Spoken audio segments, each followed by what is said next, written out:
नमस्कार साथियों, स्वागत है आपका अपने YouTube चैनल एकांश एकेडमी ऑनलाइन प्लेटफॉर्म पर। आप लोगों का जो प्रेम, जो स्नेह इस प्लेटफॉर्म को प्राप्त हो रहा है, उसके लिए आप सभी को बहुत बहुत धन्यवाद। बेटा, संविधान की क्लास में आप लोग पढ़ रहे हैं संविधान का वर्गीकरण। संविधान के वर्गीकरण का ये अंतिम चरण चल रहा है। अब तक आप लोगों ने संविधान के वर्गीकरण में विकसित संविधान, निर्मित संविधान, लिखित संविधान, अलिखित संविधान, एकात्मक संविधान जैसे टॉपिक्स पढ़ लिए हैं। आज हमारा टॉपिक है संघात्मक संविधान। संघात्मक संविधान का भी टॉपिक पिछली वीडियो में थोड़ी बहुत चर्चा हो गई थी। उसमें से मैं आपको एक रिवीजन करा दूं कि आप संघात्मक संविधान के विषय में पढ़े थे। संघात्मक संविधान होता क्या है? तो यहां देखिए लिखा गया है, संघ को अंग्रेजी में फेडरेशन कहते हैं, जो कि लैटिन शब्द फेड से बना है, जिसका अर्थ होता है समझौता। जिसका क्या अर्थ होता है? समझौता। संघ शब्द का संघ आपसी तालमेल है, और संघ का मतलब एक तो बेटा समझौता होता है और एक होता है एकीकरण। क्योंकि भारत, देखिए थोड़ा सा यहां पे समझने वाली बात यह है कि अमेरिका का निर्माण कैसे हुआ था। राज्यों ने आपस में समझौता करके संघ को बनाया था, इसलिए वहां पर संघ शब्द के लिए बेटा फेडरेशन शब्द का प्रयोग किया जाता है। क्या भारत भी ऐसे बना था? यूपी, बिहार, हरियाणा ने सबने मिलकर क्या ऐसे ही भारत का निर्माण किया था? राज्यों ने भारत का निर्माण किया? नहीं, बल्कि भारत संघ था, इसने अपनी सुख सुविधा, प्रशासनिक ढांचे को मेंटेन रखने के लिए अपने छोटे छोटे टुकड़े कर रखे हैं, जिसे हम राज्य या प्रांत कहते हैं। क्योंकि राज्यों ने भारत का निर्माण नहीं किया था, इसीलिए हम यूनियन लिखते हैं, और जो जहां पर राज्यों ने देश का निर्माण किया है, वे लोग अपनी इंग्लिश फेडरेशन लिखते हैं। ठीक, आइए आगे चलते हैं। पिछले वीडियो में बेटा ये बात मैंने बताया है, संघीय व्यवस्था का जन्म सर्वप्रथम अमेरिका में हुआ। अमेरिका को संघीय व्यवस्था की जननी कहा जाता है। 1787 में अमेरिका संघ बना। अमेरिका का संघ कब बना था? 1787 में। 1848 में स्विट्जरलैंड, 67 में भैया कनाडा, और 1901 में ऑस्ट्रेलिया संघ बना। पिछला वीडियो में है, इसलिए थोड़ा सा क्विक रिवीजन कर रहे हैं भैया, जल्दी जल्दी कर रहे हैं। 1950 में भारत संघ बना। आगे देखिए लिखा गया, हम जानते हैं कि विश्व में सर्वप्रथम संघात्मक व्यवस्था का जन्म अमेरिका में हुआ। अमेरिका में पहले 13 राज्य थे। अच्छा, अमेरिका संघ की कहानी जो आपको पिछले वीडियो में बताई गई थी, उसी कहानी को यहाँ पे लिखा गया है। 13 राज्य थे, वे स्वतंत्र एवं संप्रभु थे, लेकिन कुछ निहित स्वार्थ हेतु आपस में लड़ा करते थे। जब बेटा लड़ते लड़ते थक गए तो आपस में बैठकर समझौता किए, और समझौते के परिणाम स्वरूप जो अस्तित्व में आया, उसी को हम आज अमेरिका कहते हैं।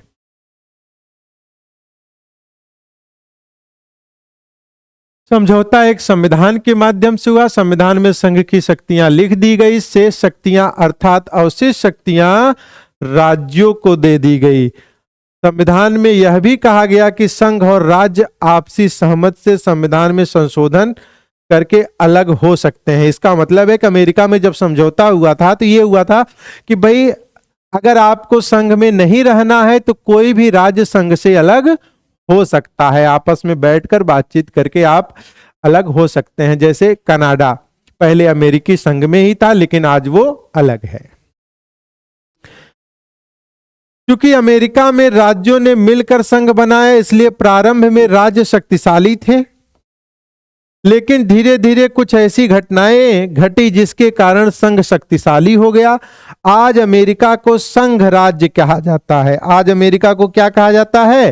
संघ राज्य कहा जाता है। और बेटा याद रखना, अमेरिका को अविनाशी राज्यों का अविनाशी संघ भी कहा जाता है। क्या कहा जाता है? अविनाशी राज्यों का अविनाशी संघ भी कहा जाता है। ठीक।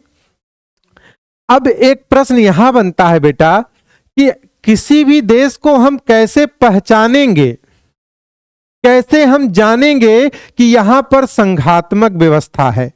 जैसा कि मैंने पीछे एकात्मक व्यवस्था में ये लक्षण बताए थे, पिछले वीडियो में आपको बताया गया था कि संघात्मक, माफ करना, एकात्मक व्यवस्था के क्या क्या लक्षण होते हैं। आइए अब हम इस वीडियो में जानते हैं कि संघात्मक देश होने के लिए क्या क्या लक्षण होने चाहिए। तो अगर हम बात करें लक्षणों की, अमेरिका में संघवाद के निम्नलिखित लक्षण। एक्चुअली बेटा ना, अमेरिका का जो संघ है वो पूरे दुनिया का आदर्श है, और अमेरिका की जो व्यवस्था है वो संघवाद की आदर्श के रूप में है। तो जैसा अमेरिका है, अगर वैसा ही व्यवस्था सबके है तो उनको भी संघात्मक कहा जाता है। तो अमेरिका की तर्ज पर लिखा गया है भाई, यहां पे संघात्मक व्यवस्था होने के लिए भैया एक लिखित और कठोर संविधान होना चाहिए। किसी भी देश के संविधान को संघात्मक होने के लिए पहला लक्षण क्या बताया जा रहा है? एक लिखित, क्या बताया जा रहा है? एक लिखित एवं कठोर संविधान होना चाहिए। दूसरे लक्षण को देखिएगा, दोहरी सरकार। क्या है भैया? दोहरी सरकार, संघ एवं राज्य के बीच शक्तियों का बंटवारा, यानी केंद्र और राज्य के बीच शक्तियों का बंटवारा होना चाहिए। शक्तियां एक स्थान पर नहीं होनी चाहिए, क्योंकि शक्तियां जब एक स्थान पर केंद्रित हो जाएंगी तो वह व्यवस्था एकात्मक हो जाएगा। यहां पर केंद्र को कितनी शक्ति मिलनी चाहिए, राज्य को कितनी मिलनी चाहिए, यह संविधान में बकायदा लिखा होना चाहिए। अगर नहीं लिखा गया है तो फिर दिक्कत है। और जिस संविधान में यह बकायदा लिखा गया है कि भैया केंद्र तुम कौन कौन सा काम करोगे, राज्य तुम्हें कौन कौन सा काम करना है, इन कामों को करते समय आपस में लड़ना नहीं, बकायदा उसका सिस्टम बनाया गया है, तो ऐसे में वह संघात्मक व्यवस्था का सबसे प्रबल लक्षण है। अगला लक्षण संविधान की सर्वोच्चता है। तो संविधान की सर्वोच्चता होनी चाहिए, लिखित कठोर संविधान होना चाहिए, शक्तियों का बंटवारा होना चाहिए, एक स्वतंत्र एवं सर्वोच्च न्यायालय होनी चाहिए। यहां भैया एवं रहेगा, एक स्वतंत्र एवं सर्वोच्च न्यायालय होनी चाहिए। ठीक, ये चार लक्षण बेटा जिन देशों में हैं, ये चार लक्षण जहां जहां हैं, वह देश संघात्मक व्यवस्था वाला देश कहा जाएगा, उसका संविधान संघात्मक कहा जाएगा।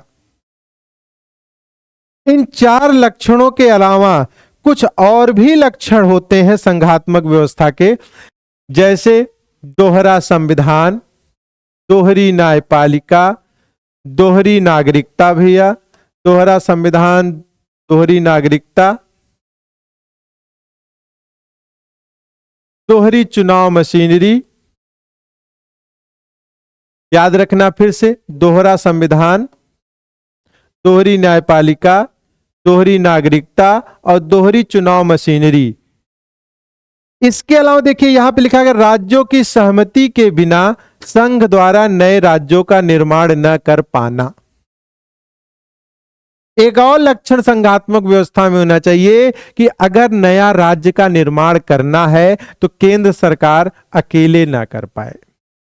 यहां पे देखिए लिखा है, राज्यों की सहमति के बिना संघ द्वारा नए राज्यों का निर्माण न कर पाना।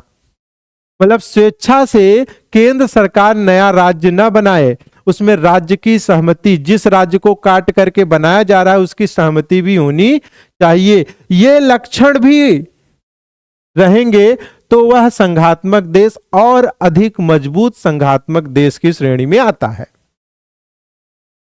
ऊपर के जो पीछे के 4 लक्षण थे वो ज्यादा महत्वपूर्ण है, ये लक्षण उतने महत्वपूर्ण नहीं है। अगर ये लक्षण हैं तो वह देश संघात्मक पूर्ण रूप से कहलाता है। तो देखिए आगे लिखा गया है, अतः अमेरिका एक आदर्श संघ माना जाता है क्योंकि ये सभी चीजें वहां पर पाई जाती हैं। सैद्धांतिक तथा व्यवहारिक दोनों रूपों से संघीय व्यवस्था वाला देश अमेरिका है। अब बात हम करते हैं भारत की। क्या भारत संघात्मक है कि नहीं है? भारतीय संघवाद के विषय में भैया लिखा गया है, भारत में संघीय व्यवस्था अमेरिका से लिया है। देखिए बड़ा प्यारा सा प्रश्न है भैया, ध्यान देना। भारत में संघीय व्यवस्था कहां से ली गई है?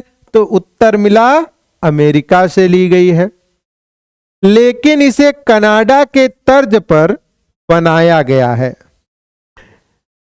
संघीय व्यवस्था का विचार हमने कहां से लिया? अमेरिका से लिया, लेकिन जब हम संघीय व्यवस्था बनाने लगे तो नियम, उसकी व्यवस्थाएं कहां से ली? कनाडा से। ठीक, ना समझ में आए तो फिर पूछ लेना भैया। तो देखिए आगे बताया गया, स्वतंत्रता से पूर्व भारत ब्रिटिश भारतीय प्रांतों तथा देशी रियासतों में विभक्त था।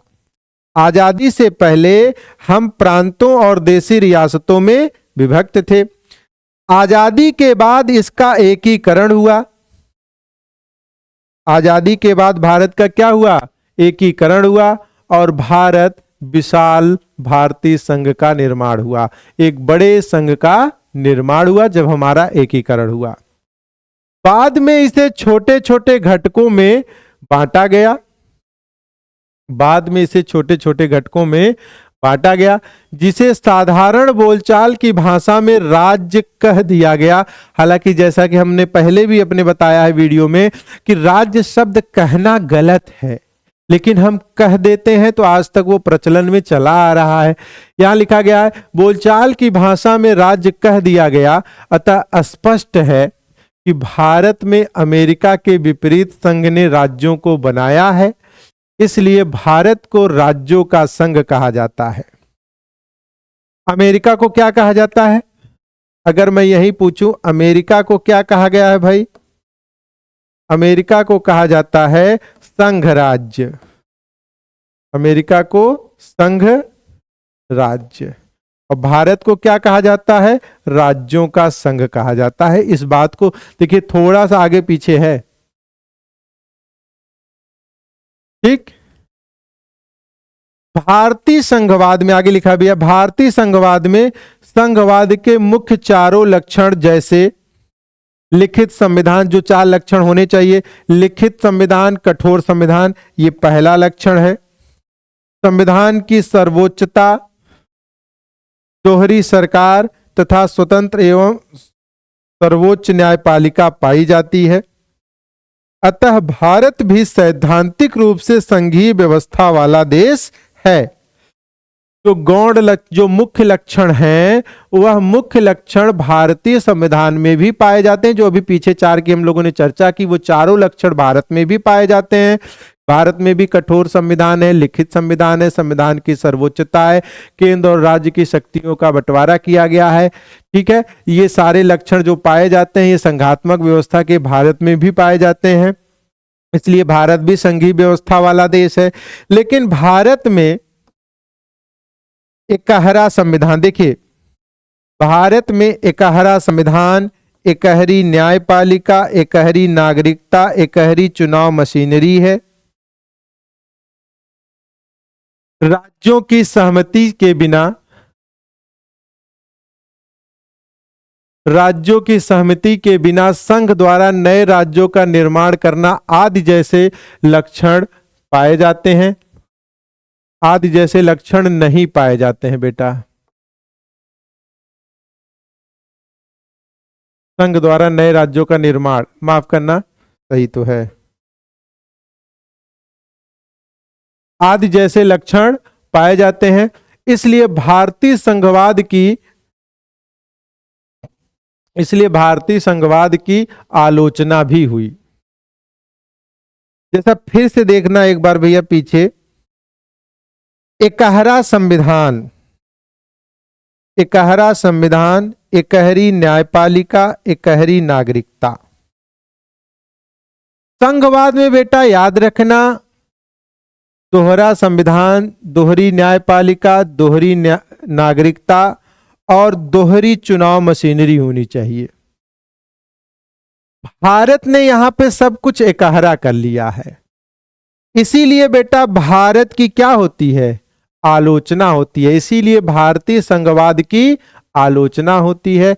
और इसी आलोचना के चलते केसी वीयर साहब ने, ये बहुत बड़े विद्वान आदमी हैं भाई साहब, केसी वीयर साहब ने भारतीय संघ को मोस्ट इंपॉर्टेंट याद रखना अर्ध संघ कहा है। केसी वीयर ने भारतीय संविधान को क्या कहा है, अर्ध संघ कहा है। और वहीं आइवर जेनिंग्स ने भारतीय संविधान को केंद्रीकरण की प्रवृत्ति वाला संविधान कहा है, केंद्र की ओर झुका हुआ संविधान कहा है। कई आलोचकों ने भारत को संघात्मक की जगह एकात्मक कहा है। यह भारतीय संघवाद की आलोचना है। अगर भारत में भी दोहरी नागरिकता, दोहरी न्यायपालिका होती तो ये आलोचना न होती, लेकिन आलोचना इसलिए हो रही है क्योंकि हमारे यहां इकहरी नागरिकता है, इकहरा संविधान है, इकहरी न्यायपालिका है, इसलिए हमारी आलोचना हो रही है। अब बेटा ये जो आलोचना हुई है, इस आलोचना का जवाब बाबा साहब भीमराव अंबेडकर ने दिया है। इस आलोचना का जवाब बाबा साहब भीमराव अंबेडकर ने दिया है। अंबेडकर साहब ने भारतीय संघवाद को प्रकृति को स्पष्ट करते हुए कहा, हर देश की व्यवस्था उसकी परिस्थितियों का परिणाम होता है। भाई अमेरिका का संविधान अमेरिका की परिस्थितियों के हिसाब से बना है, भारत का संविधान भारत की परिस्थितियों के हिसाब से बना है, उसकी परिस्थितियों का परिणाम होता है। आगे लिखा गया है, भारत की स्थिति अमेरिका जैसी नहीं थी और भारत ने संघवाद के मुख्य चारों लक्षणों को, अंबेडकर साहब कह रहे हैं कि हमने चारों लक्षणों को अपनाया है, इसलिए भारत सैद्धांतिक रूप से संघीय व्यवस्था वाला देश है। फिर आगे लिख रहे हैं, लेकिन भारतीय संघ पूर्णतः वैसे नहीं है जैसे कि अमेरिका, जैसे कि अमेरिकी संघ। क्योंकि जहां अमेरिका में राज्यों ने मिलकर संघ बनाया है, वहीं भारत में संघ को राज्यों ने बनाया है। अतः भारत व्यवहारिक रूप से केंद्र की ओर झुका हुआ संघीय व्यवस्था वाला देश है। भारतीय संघ को विनाशी राज्यों का अविनाशी संघ कहा जाता है। याद रखना, अगर यहां पे अमेरिका का पूछ ले तब अमेरिका में क्या लिखा था भैया, अमेरिका वाले में लिखा जाता है अविनाशी, अविनाशी राज्यों का अविनाशी संघ, अविनाशी राज्यों का अविनाशी संघ। आगे देखिएगा भैया, भारत एकात्मक हो जाता है क्योंकि राष्ट्र की एकता व अखंडता भारतीय संविधान की पहली प्राथमिकता है। बेटा हमारी पहली प्राथमिकता यह है कि हमें अपनी एकता और अखंडता को सुनिश्चित करना है। हमें यह नहीं देखना है कि हम संघात्मक हैं कि एकात्मक। हमारी मूलभूत आवश्यकता यह है एकता और अखंडता, और उसी को ध्यान में रखते हुए हमने अपना संविधान ऐसा बनाया कि थोड़ा सा हम विवादों के घेरे में घिर गए कि हम संघात्मक नहीं हैं। आगे लिखा भैया, संघवाद राष्ट्र की एकता पर आधारित है, अतः संघ एवं राज्य के बीच सहयोग ही संघवाद की सफलता की गारंटी है। संघ एवं राज्य के बीच सहयोग ही, सहयोग नहीं है भैया, सहयोग ही संघवाद की सफलता की गारंटी है। यहां भैया लिखा है ग्रेनविल ऑस्टिन, चलिए आगे लिख देते हैं ग्रेनविल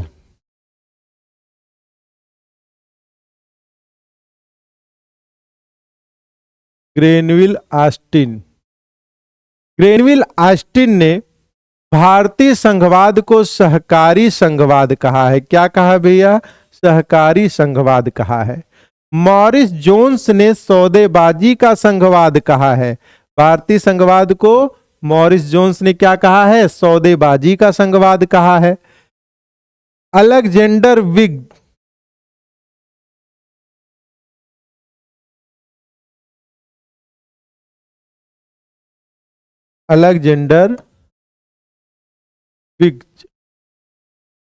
ने भारतीय संघ को परम संघ कहा है। भारतीय संघ को क्या कहा है? परम संघ। अच्छा, थोड़ा सा ध्यान देना बेटा,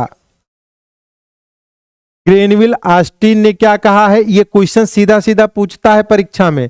ग्रेनविल ऑस्टिन ने भारतीय संघवाद को क्या कहा है? सहकारी संघवाद कहा है। मॉरिस जोन्स ने सौदेबाजी का संघवाद कहा है। अलेक्जेंडर विग्स ने भारतीय संघवाद को परम संघ कहा है। केसी वीयर ने पीछे बताया गया था, फिर लिख दे रहा हूं, केसी वीयर ने भारतीय संघ को क्या कहा है? अर्ध संघ कहा है। अर्ध संघ कहा है। आइवर जेनिंग्स ने क्या कहा है भैया? आइवर जेनिंग्स ने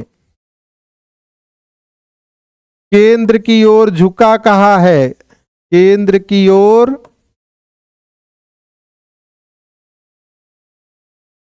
झुका हुआ बताया है। भारतीय संघवाद को केंद्र की ओर झुका हुआ किसने कहा? आइवर जेनिंग्स ने। अर्ध संघ किसने कहा? केसी वीयर ने कहा है। अलेक्जेंडर विग्स साहब ने भारतीय संघ को परम संघ कहा है। ग्रेनविल ऑस्टिन ने सहकारी संघवाद कहा है। और हमारी संघात्मक व्यवस्था को सौदेबाजी का संघ किसने कहा? मॉरिस जोन्स ने कहा है। ये क्वेश्चन रट लेना, अच्छे से रट लेना, कभी भी परीक्षा में आपके साथ मुलाकात कर सकता है। आगे देखिए भैया, लिखा गया है भारतीय संघवाद में उभरती हुई नई प्रवृत्तियां निम्नलिखित हैं। हमारे संघवाद में बेटा देखिए समस्याएं क्या क्या हैं। जातिवाद है, क्षेत्रवाद है, भाषावाद है, आर्थिक विषमता है, क्षेत्रीय दलों का उदय, भ्रष्टाचार, ये समस्याएं हैं। ध्यान रहे कि संघवाद राष्ट्र की एकता पर आधारित है, अतः राष्ट्र की एकता में जो बाधक तत्व है वही संघवाद में उभरती हुई नई प्रवृत्तियां हैं। केसी वीयर को संघवाद का विद्वान माना जाता है। फेडरल गवर्नमेंट उनकी प्रसिद्ध पुस्तक का नाम है। ये इसको भी नोट डाउन कर लेना।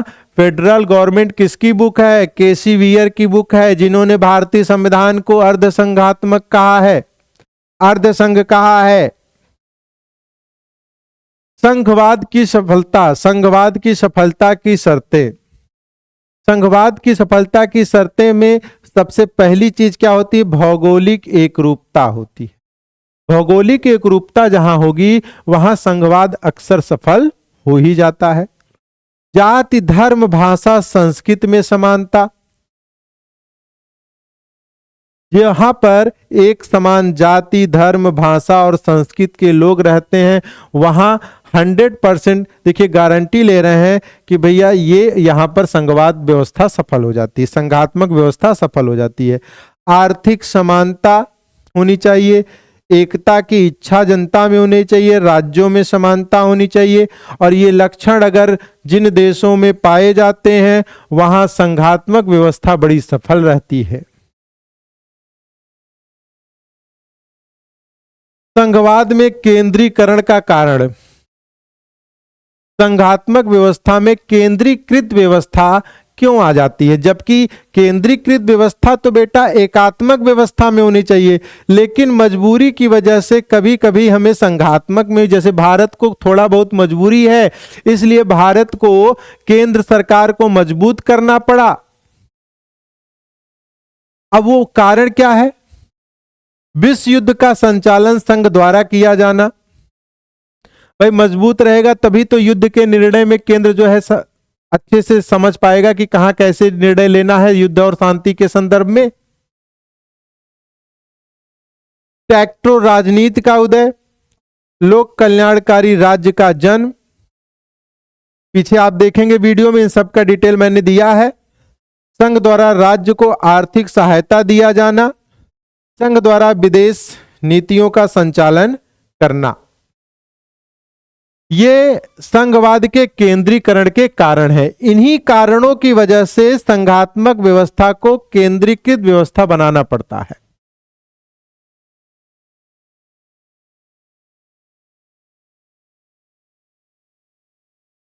फाइनली बेटा देखिए, यहां पर अगर परीक्षा उपयोगी चीजें समझना है आपको कि हमें भाई इस पूरे टॉपिक से क्वेश्चंस क्या क्या लेने हैं, तो एक चीज याद रखना, एक क्वेश्चन ये होता है कि भारत दुनिया का इकलौता देश है जो संघ शब्द के लिए कौन सी इंग्लिश यूज करता है? यूनियन। और जितने भी संघात्मक देश हैं, अमेरिका हो या कोई और देश हो, वो सभी अपनी इंग्लिश फेडरेशन या फेडरल लिखते हैं। एक क्वेश्चन ये याद रखना, कौन सा देश कब संघात्मक हुआ उसके संदर्भ में ये डाटा आप याद रखना। 1787 में अमेरिका, 1848 में स्विट्जरलैंड, 1867 में कनाडा और 1901 में ऑस्ट्रेलिया, 1950 में भारत संघ बना था। बाकी ये चीजें आपको समझने के लिए है, ये परीक्षा उपयोगी ज्यादा नहीं है।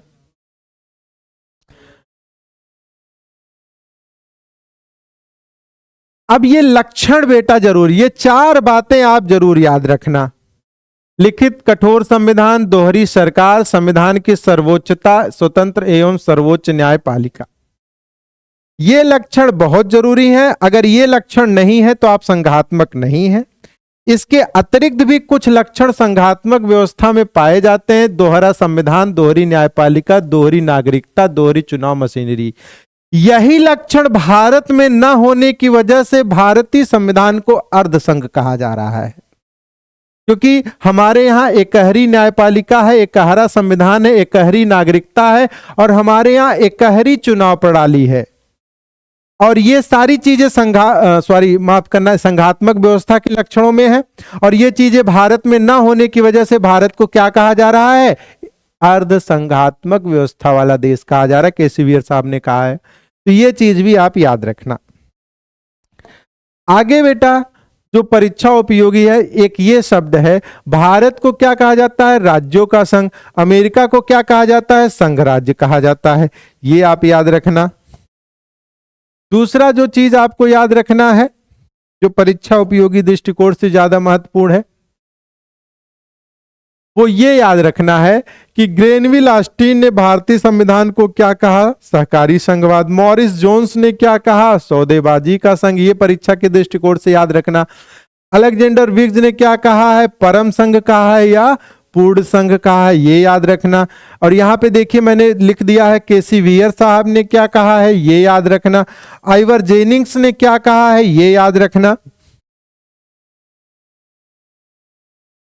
बाकी ये चीजें आपकी समझ के लिए हैं। बाकी यहां से परीक्षा से प्रश्न बहुत कम पूछे जाते हैं। हाँ, ये जरूर याद रख लेना कि केसी वियर की बुक का नाम क्या था? फेडरल गवर्नमेंट था। तो बेटा इस तरह से हमारा टॉपिक होता है ये समाप्त, संघात्मक व्यवस्था का टॉपिक समाप्त होता है। अगर ना समझ में आया हो तो कमेंट करना, आपको जरूर समझाने का प्रयास किया जाएगा। अब संविधान के वर्गीकरण में एक टॉपिक और बचा है, शासन प्रणाली के आधार पर संविधान का बंटवारा, जिसे हम संसदीय व्यवस्था और अध्यक्षात्मक व्यवस्था दो भागों में बांटकर पढ़ेंगे। संसदीय शासन प्रणाली क्या होती है और अध्यक्षात्मक शासन प्रणाली क्या होती है। और जैसे ये टॉपिक हमारा कंप्लीट होगा, हम भारतीय संविधान का भाग 1 अनुच्छेद 1 इस क्लास में पढ़ना शुरू कर देंगे। मिलते हैं नेक्स्ट वीडियो में, तब तक के लिए जय हिंद, जय भारत, जय संविधान, धन्यवाद।